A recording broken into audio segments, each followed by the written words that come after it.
This is Shout Podcast, the official health and wellbeing podcast from the Firefighters Charity. Hi, this is Kim. Can you believe we're on episode 9 already of the Shout Podcast Season 2, where we're focusing on health and wellbeing and taking a look at specific topics or issues in each episode. This time around, it's all about living with stress and anxiety. Coming up in this episode, we hear from the charity psychological therapist Becca Harp, talking in depth with another of the team, therapist Dragonetti, on the difference between stress and anxiety, what causes it and how it affects our body and mind. I'll be chatting with Louise Moody, a beneficiary and partner of a firefighter, on how she dealt with depression and the following anxiety. And then we'll return to Becca and Izzy to hear about different coping mechanisms and where you can get help. We've also got a podcast plus with our wellness and behaviour change coach, AJ Whitaker, offering up a breathing exercise to try in your everyday.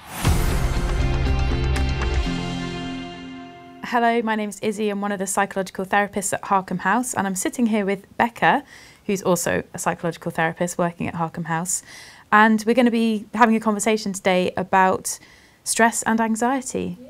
So Becca, over to you. Can you talk a little bit about the difference between those two things? So stress is normally a response to kind of an external kind of cause. So that might be something like a tight deadline at work, an argument, worrying about money. So it's something that usually we can kind of identify what we're stressed about. And normally it's like a short-term response. So when we feel really stressed, we can feel really exhausted. And it can take kind of maybe an hour after we've been through something stressful for kind of, you know, all the hormones in our bodies to come back down to normal. But with anxiety, it's a little bit different. So often the symptoms will overlap, but anxiety will continue even after a stressful situation has subsided. And it will linger and probably be there even when there isn't a stressful situation. Yeah. Stress is the sort of healthy, normal, in inverted commas, sort of reaction to quite difficult situations. Yeah.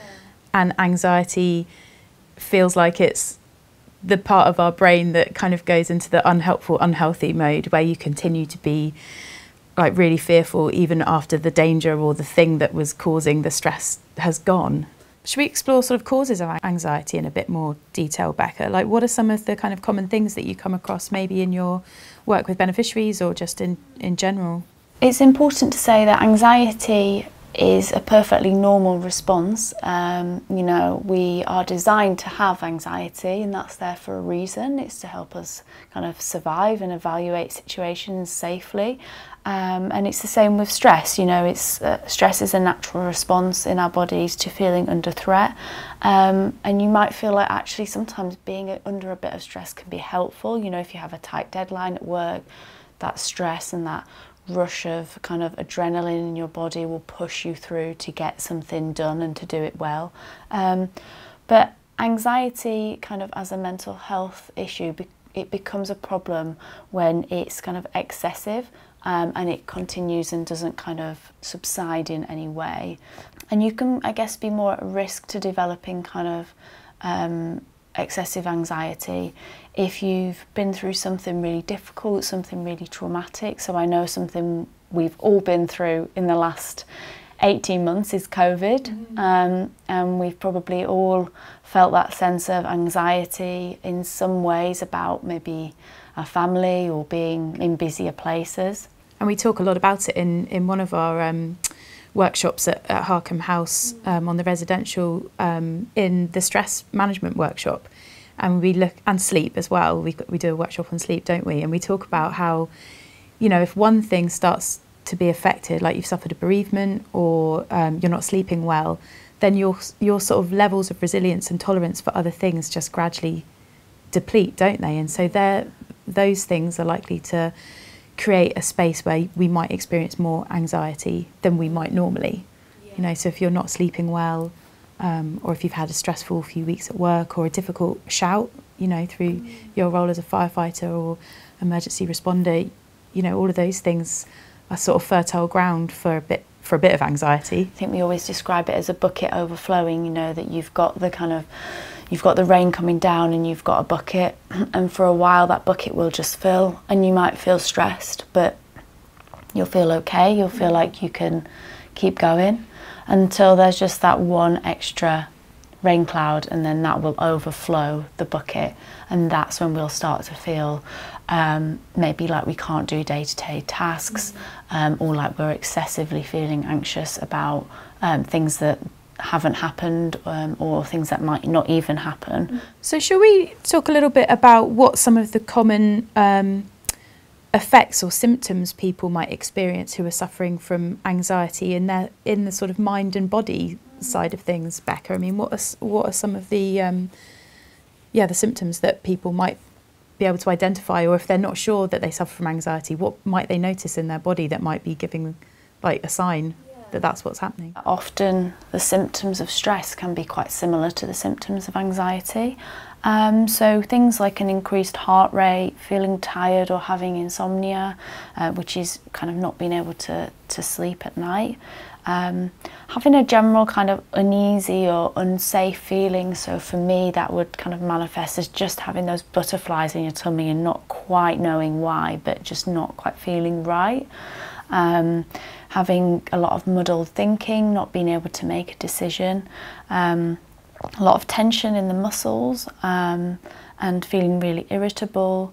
There are kind of lots of different symptoms, and they'll be different for different people. It's about trying to figure out what your signs and symptoms are if you're somebody that suffers with anxiety, to kind of notice those warning signs, I guess, that you're maybe going into that place. For me, the bottom of my legs, they get so tense. It's kind of having that awareness. The body gives a lot away, doesn't it? It has signals and warning signs, and we sometimes, I think, we feel like we've evolved so much that we don't need to pay attention to it because we're like, oh no, it's fine, it's nothing. You know, we might have a headache, you know, you mentioned butterflies, tension in legs or other parts of the body. And I know I'm guilty of it too. Like I will sort of dismiss it as being, you know, or whatever, I don't need to think about it. But actually it's probably my body saying something like, you're tired, you're stressed, you're feeling worried about this thing, but not connecting with the symptom or the response of my body. In the Western world, we're just starting to understand that the mind and the body are so connected. When you're feeling stressed or you're feeling anxious, that's going to activate the fight or flight response in your brain. So that's a part of our brain called the amygdala. That's a survival part of our brain, I guess. It doesn't have room for logic or reason, or kind of to understand things or comprehend things. That's the front part of our brain that does that, the prefrontal cortex. So when we feel under stress or anxious, our brain will kind of activate the amygdala. It will activate that we're under threat, we need to figure out how to survive this. And that amygdala, you know, it can't tell the difference between us being chased by prey and a really high gas bill that is really stressful to us. It doesn't have that capability to make that difference. All it knows is we are under threat. That part of our brain is useful because it helps us to survive. I guess the issue now is that it kicks in at times in our modern life when actually it's probably not needed. You're listening to Shout Podcast from the Firefighters Charity. So let's speak to somebody whose mental health has actually been affected by depression, stress and anxiety. Louise Moody works in control at Bedfordshire Fire Rescue Service and is the partner of a firefighter. Here's her story. I've had a history with obsessive compulsive disorder as a child, particularly, and throughout my teenage years, and then managed to sort of get a grip on it. But in my sort of adult years, that's led to, I've experienced more depression and increased anxiety, facing kind of stressful work situations. I guess I lost the ability, or I felt like I lost the ability to deal with any kind of stress, and that really increased my anxiety. And then sort of the depressive episodes that I had as well increased my anxiety as well. I think the anxiety was triggered by the depression, but I don't really know what triggered the depression. I felt sort of overwhelming feelings of hopelessness that used to come out of nowhere and that I couldn't shake. Yeah, sometimes it would just be a day, sometimes it'd be weeks on end until I sort of reached out and got some help for that. How do you feel like it was affecting you and your everyday life? I just had no motivation or desire to do anything. I just felt like everything was pointless. Things that I used to love to do, I had absolutely no desire to do whatsoever, and they didn't bring me joy anymore. And I just felt so disconnected from kind of everything and everyone around me. So even if I was with, you know, my closest friends and family, I didn't feel present, and I didn't feel like I was actually living in that moment, if that makes sense. It does, yeah. What was it that made you actually reach out and get help? I went quite a while without talking about it at all, because I think I just thought it was normal stress or troubles that, you know, kind of everyone goes through on it, you know, with life. But it was only when it was really affecting my day-to-day living, and it had been a persistent problem for a long time, and it didn't seem to actually be relating to anything that was going on in my life, because on paper, you know, my life was great. I had a job that I loved at the time, and everyone would tell me how lucky I was to have that job. I've got a great relationship, I've got very supportive friends and family around me. So on paper, I didn't really have a reason. So I think I felt like I didn't deserve to have anything wrong, if that makes sense. So I sort of just brushed it off and tried to think, no, it's, you know, there's nothing actually wrong, you're just being ridiculous. And I tried to just carry on, really. So there came a point, Louise, where you decided to literally put your hand up and say, I need help. When did you know, and what did you do? It was really down to my partner quite a lot, actually. Obviously, he'd seen how much I'd been struggling, and he'd been encouraging me and being very supportive, but encouraging me to seek some help. But he knows, you know, it needed to come from me. I needed to feel ready to take that step. And it finally sort of came to a head last year, where I'd had another really bad week, and he said, should we revisit this conversation of you talking to the doctor and getting some help? And I finally felt like, yes, I need some help. And it went from there, really. And my only regret really is that I didn't feel that sooner and do that sooner. It's not an instant fix, though, and I appreciate that this is something that you're going to have to continue to work on, and I know that you are. But is there anything that you've found has started to really help you and perhaps make you feel a bit more like you're enjoying life again? Yes, I think one thing I did which has really helped was I set very clear boundaries for sort of my work-life balance. Particularly in my old job, that was something that I was finding really overwhelming, and I don't think helped with my mental state, was that, you know, I was bringing work home with me, I was obsessing about work, you know, that kind of thing. So I think by setting clear boundaries with my work colleagues about when I did and didn't want to talk about work, or, you know, my home time was my home time, that really started to help, because it meant when I was at home having my own time, I really could switch off, relax, and then try and focus on doing something else with my time. I taught myself how to knit. Brilliant. Yeah, so I followed some YouTube tutorials and started knitting, because I thought that's something that I can do a little bit at a time. It's not like a massive project that I need to dive into, which could also make me feel worse if I felt like I wasn't achieving anything. But by doing something a little bit at a time, but also it was very therapeutic. It was just that sort of repetitive motion. I could just focus on being present and doing one thing, if that makes sense. I found that really helped. Yeah. I know that you have had some experience of the Firefighters charity. How have they helped you, and how indeed did you first reach out? So I first reached out through my partner, and he suggested speaking to the Firefighters charity.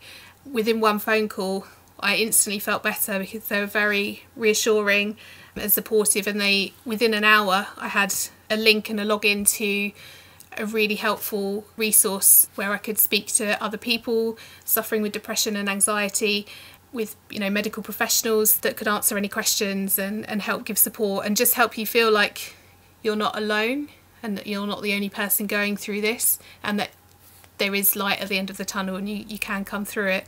You've been very brave to talk up about it. What words of advice would you give to any others who feel your story is happening to them? I think the biggest thing I can say to anyone is just to speak out, is to seek some help, whether that is just going to a friend, a family member, or if you do want that sort of separation, if you're too embarrassed to speak to someone close to you, which you shouldn't be, but if you are, that's absolutely fine. But speak to somebody, either a medical professional. If you've got links with the firefighters charity, was absolutely amazing, but there's lots of charities out there, and just take that first step and speak to someone, and they might be able to just give you that little bit of advice or a push in the right direction of where you need to go to get all the help you need. And like you said earlier, it's not an instant fix, but it's taking that first step to then keep going.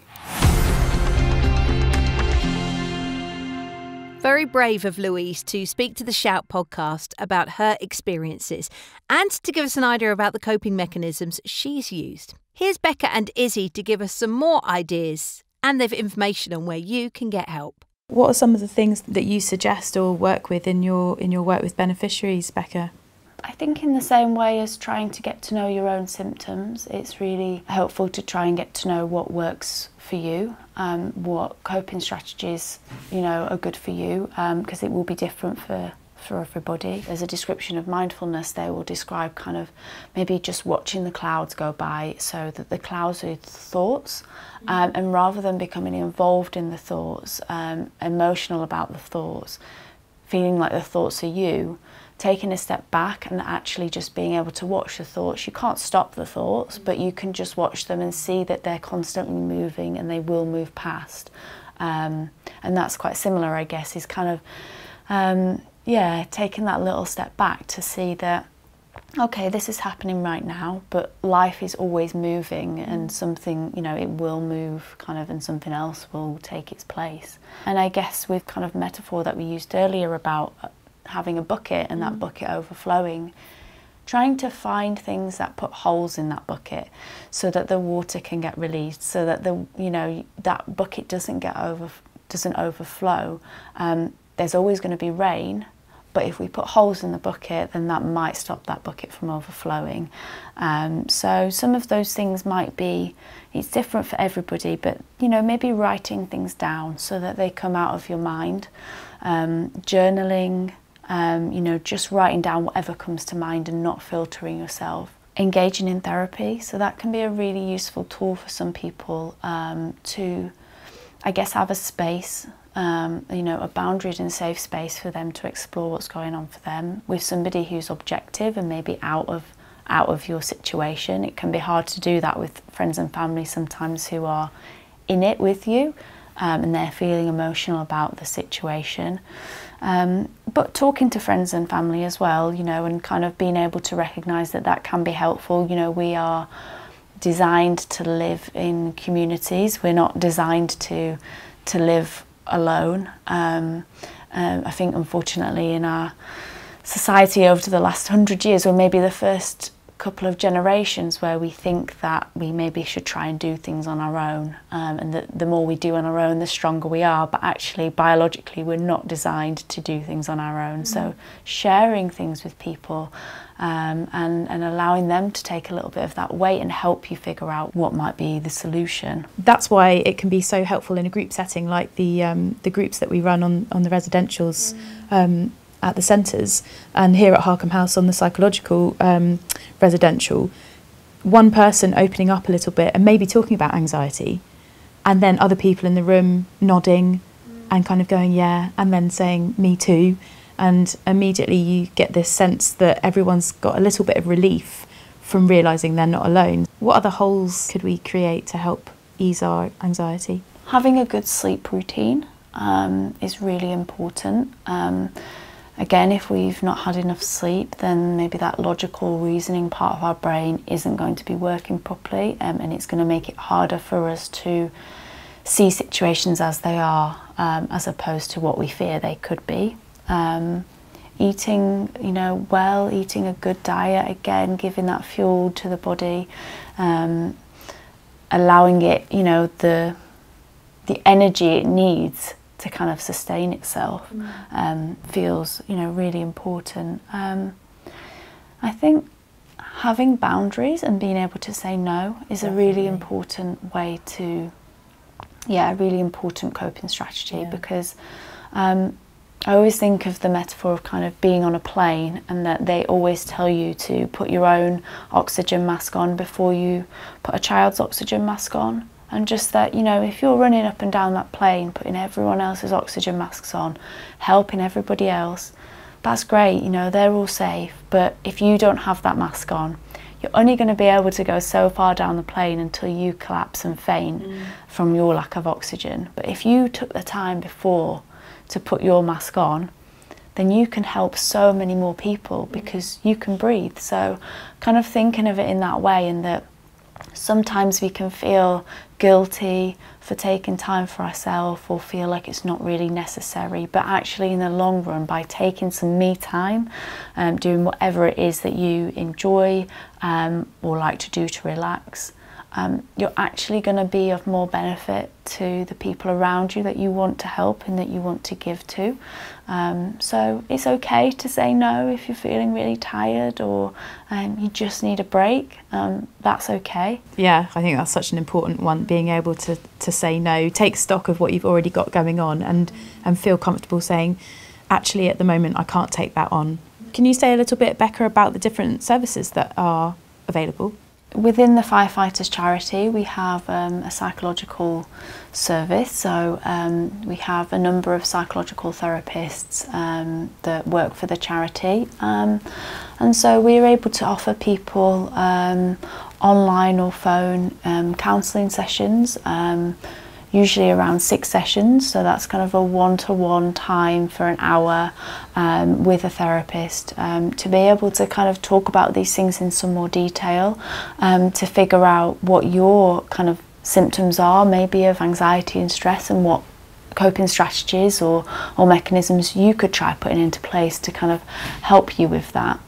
And then we also have our residential programme at Harp House in Devon. And that programme is 4 days long, and that's an educational kind of programme. So it doesn't involve one-to-one therapy or group therapy. There's lots of workshops, so we'll do workshops on sleep, stress, loss and change, you know, lots of different things to kind of help us understand what's going on in the body, what's going on in the brain, why is that happening. And we also have exercise therapists and physiotherapists down here at Harp, who will also lead on parts of the programme, like taking you into the gym and kind of having pool sessions. We do a lot of walks around the grounds at Harp. There's kind of hundreds of acres of beautiful woodland, so every day we'll go on a walk, just take that time to calm. And we really try to focus on the week being holistic, so it's about all aspects of the body, not just mental health. So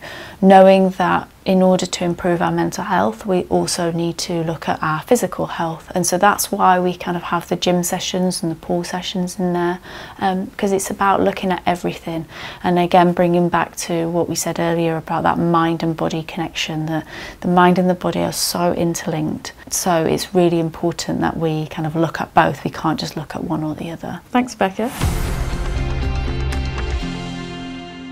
Something that you might find useful in your everyday life is a breathing exercise. Here's AJ Whitaker, our wellness and behaviour change coach, with a little snippet from this time around's Podcast Plus.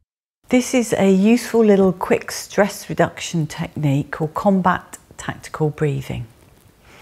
And it's sort of used by athletes, people on the front line, and a really quick and easy way, wherever you are, to just reduce your stress level. I'm going to be breathing in for 4, holding it for 4, and then releasing that breath for 4. So if you would like to find out more about the topics we've discussed today, get links to articles and more information, just visit firefighterscharity.org.uk/Shout Podcast. You can make sure you don't miss any of the main podcasts or our special Shout Podcast Plus episodes by subscribing via your usual platform. Coming up in the next episode in a fortnight's time, we're discussing healthy joints, including living with arthritis. One of our practitioners has more information. And we'll be discussing the effects of the pandemic on delayed surgery and the positive steps that can be taken to prepare mentally for joint surgery. Until next time, take care. Shout Podcast. Please subscribe and review us wherever you get your podcasts, and check out firefighterscharity.org.uk to find out how the Firefighters Charity could support you.